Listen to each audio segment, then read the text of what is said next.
আচ্ছা, নমস্কার। প্রথম কথা, সাউথ ওয়েস্ট মনসুনের প্রোগ্রেসের কোনো খবর নেই, মানে আর কোনো ফার্দার প্রোগ্রেস করেনি।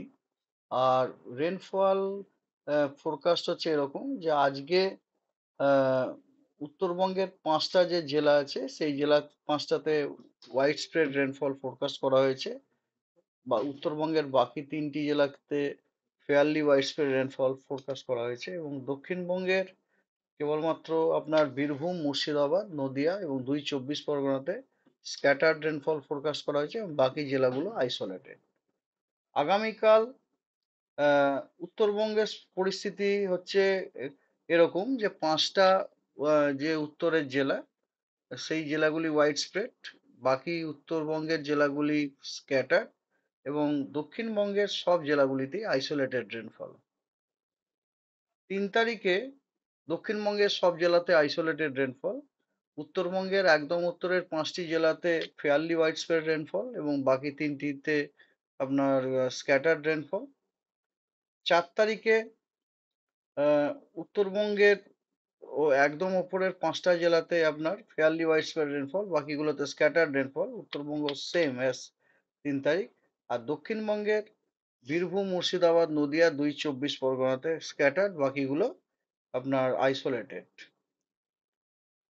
5 তারিখে দক্ষিণবঙ্গের পরিস্থিতি একই রকম এবং উত্তরবঙ্গের পরিস্থিতি একই রকম, অর্থাৎ উত্তরবঙ্গের 5টা উপরে একদম নর্থের জেলাগুলো ফেয়ারলি ওয়াইড স্প্রেড, বাকিগুলো স্ক্যাটার্ড, এবং দক্ষিণবঙ্গের বীরভূম, মুর্শিদাবাদ, নদিয়া, উত্তর দক্ষিণ 24 পরগনায় স্ক্যাটার্ড, এবং বাকি জেলাগুলি আইসোলেটেড।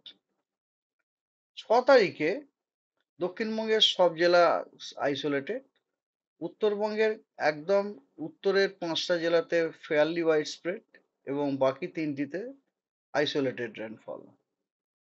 7ম দিনে দক্ষিণবঙ্গের কেবলমাত্র পূর্ব মেদিনীপুর এবং সাউথ 24 পরগনা এই দুটি জেলাতে আইসোলেটেড রেনফল হওয়ার সম্ভাবনা আছে।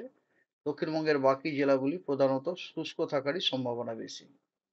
আর উত্তরবঙ্গের একদম উত্তরের 5টি জেলায় ফেয়ারলি ওয়াইড স্প্রেড রেনফল হওয়ার সম্ভাবনা আছে, এবং উত্তরবঙ্গের বাকি জেলাগুলোতে আইসোলেটেড রেনফল হওয়ার সম্ভাবনা আছে। ওয়ার্নিং: আজকে উত্তরবঙ্গের একদম উত্তরের যে 5টা জেলা, এই জেলাগুলোতে আপনার এই জেলাগুলোর মধ্যে দার্জিলিং, কালিম্পং এবং কোচবিহার এই জেলাগুলোতে বিক্ষিপ্তভাবে থান্ডারস্টর্ম এবং বিক্ষিপ্তভাবে ভারী বর্ষণের সম্ভাবনা আছে, এবং সতর্কতা দেওয়া হয়েছে কমলা। আর আলিপুরদুয়ার এবং জলপাইগুড়ি এই 2 জেলাতেও বিক্ষিপ্তভাবে আহ, বজ্রবিদ্যুৎ এবং তার সাথে ভারী থেকে অতি ভারী বর্ষণের কমলা সতর্কবার্তা দেওয়া হয়েছে। আর উত্তরবঙ্গের বাকি জেলাগুলোতে বিক্ষিপ্তভাবে থান্ডারস্টর্ম লাইটনিং এর সতর্কবার্তা দেওয়া হয়েছে হলুদ। আর দক্ষিণবঙ্গের বীরভূম, মুর্শিদাবাদ, নদিয়া, 2 চব্বিশ পরগনা এই জেলাগুলোতে বিক্ষিপ্তভাবে 2-1 জায়গায় থান্ডারস্টর্ম উইথ লাইটনিং এবং তার সাথে ঝোড়ো হাওয়া ঘন্টায় 30 থেকে 40 কিলোমিটার বেগে হওয়ার সম্ভাবনা আছে, এবং সতর্কতা দেওয়া হয়েছে হলুদ। 2 তারিখে এই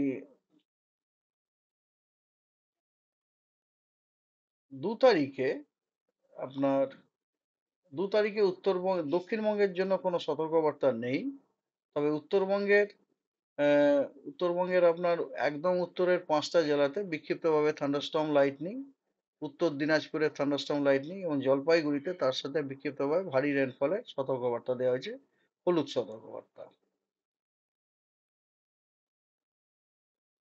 3 তারিখে জলপাইগুড়ি, উত্তর দিনাজপুর এবং কোচবিহার এই 3 জেলাতে বিক্ষিপ্তভাবে 2-1 জায়গায় বজ্রবিদ্যুৎ হওয়ার সম্ভাবনা আছে, বাকি কোনো জেলার জন্য কোনো সতর্কবার্তা নেই।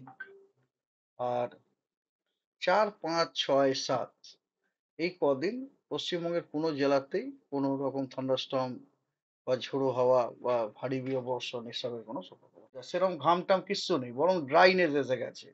This number one. আর যে কথা হচ্ছে বর্ষা, আমি একটু প্রথমেই শুরু করেছিলাম, বর্ষার কোনো খবর নেই। আর কারণ যেহেতু এখন দক্ষিণবঙ্গের সমস্ত জেলাগুলোতে ওয়েস্টার্লি উইন্ড চলছে, ওয়েস্টার্লি উইন্ড কখনোই আপনার ঘাম আনতে পারে না, বুঝতে পেরেছেন তো। ওয়েস্টার্লি উইন্ড বেসিক্যালি আপনার ড্রাইনেস আনছে আর কি। হ্যাঁ, এবং গরম। এর ফলে কি হয়েছে, টেম্পারেচার কিন্তু বাড়ার হ্যাঁ, ওটা তো আপনাদের আমি বলতে ভুলে গেলাম, যে টেম্পারেচার বাড়ার কিন্তু একটা সম্ভাবনা আছে সেটা আমি বলে দিই। সাউথ বেঙ্গলের দাঁড়ান, বর্ষার বৃষ্টি এটা নয়। বৃষ্টি তো হয়ে গেল, যেটা হলো এটা তো কোনো সিস্টেমের বৃষ্টি হয়ে গেল। এখন তো আর কোনো বৃষ্টি নেই, আজকে তো কোনো বৃষ্টি নেই। আপনার ধীরে ধীরে ডে টেম্পারেচার মানে ম্যাক্সিমাম টেম্পারেচার 2 থেকে 4 ডিগ্রি সেন্টিগ্রেড বাড়তে পারে আগামী 4 দিনে, ঠিক আছে? এবং তারপরে ওটা মোটামুটি স্ট্যাগনেন্ট থেকে যাবে। আমার টেম্পারেচার বাড়ার একটা সম্ভাবনা রয়েছে। তার যথেষ্ট কারণ আছে, তার কারণ হচ্ছে আমরা আপনার পশ্চিম দিক থেকে হাওয়া পাচ্ছি, উত্তর পশ্চিম দিক থেকে হাওয়া পাচ্ছি। আমরা যদি দক্ষিণ দিক থেকে হাওয়া পেতাম, তাহলে আপনার ওই ঘাম, ম্যাডাম যেটা বলছেন, বা দক্ষিণ পূর্ব দিক থেকে যদি হাওয়াটা আসতো, সাধারণত মনসুন সিজনে আমরা দক্ষিণবঙ্গে সাউথ ইস্টার্লি উইন্ড এক্সপেক্ট করি। সাউথ ইস্টার্লি উইন্ড যদি আসে তবেই আমরা বর্ষা বলতে পারি আর কি, তা নাহলে নয়। কিন্তু দক্ষিণবঙ্গে এই মুহূর্তে কোনো সাউথ ইস্টার্লি উইন্ড কিচ্ছু নেই। সমস্ত সাদার্লি উইন্ড আছে দক্ষিণবঙ্গের পূর্বে, মানে বুঝতে পারছেন, বাংলাদেশ। এবং সেটা সোজা উঠে, সোজা উঠে, যেহেতু ওপরে একটা ট্রাফ আছে, যেটা আপনার গ্যাঞ্জে সাব হিমালয়ান ওয়েস্ট বেঙ্গল দিয়ে পাস করছে লো লেভেলে, ওই ট্রাফটা থাকার জন্য কি হচ্ছে, সোজা উঠে হাওয়াটা টার্ন মারছে।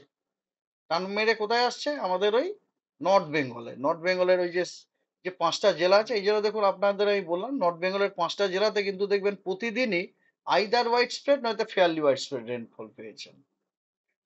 তার কারণ হচ্ছে ওই যে southerly wind carrying lot of water vapour from bay of Bengal, ওটা ট্রাপটার কাছে এসে টার্ন মেরে ইস্টার্লি হচ্ছে। কিন্তু ইন এনি কেস ওর হিস্ট্রিটা কি, হিস্ট্রিটা হচ্ছে আপনার বে অফ বেঙ্গল থেকে না, moisture. So therefore it carry certain amount of moisture, ঠিক আছে? এবং ওখানে ট্রাপটা থাকার জন্য এবং ওখানে ওরোগ্রাফিও আছে আপনারা জানেন, ফলে কি হয়েছে, ওই হাওয়াটাকে তোলারও একটা মেকানিজম আছে। তার ফলে ওখানে যে বৃষ্টিগুলো হচ্ছে এগুলো কিন্তু বর্ষার বৃষ্টি নয়। যে ওখানে দেখেন ফোরকাস্ট গুলো কি আছে, থান্ডারস্টর্ম লাইটনিং আছে না, ঠিক আছে? এগুলো বর্ষার বৃষ্টি নয়। ওকে, থ্যাংক ইউ ভেরি মাচ।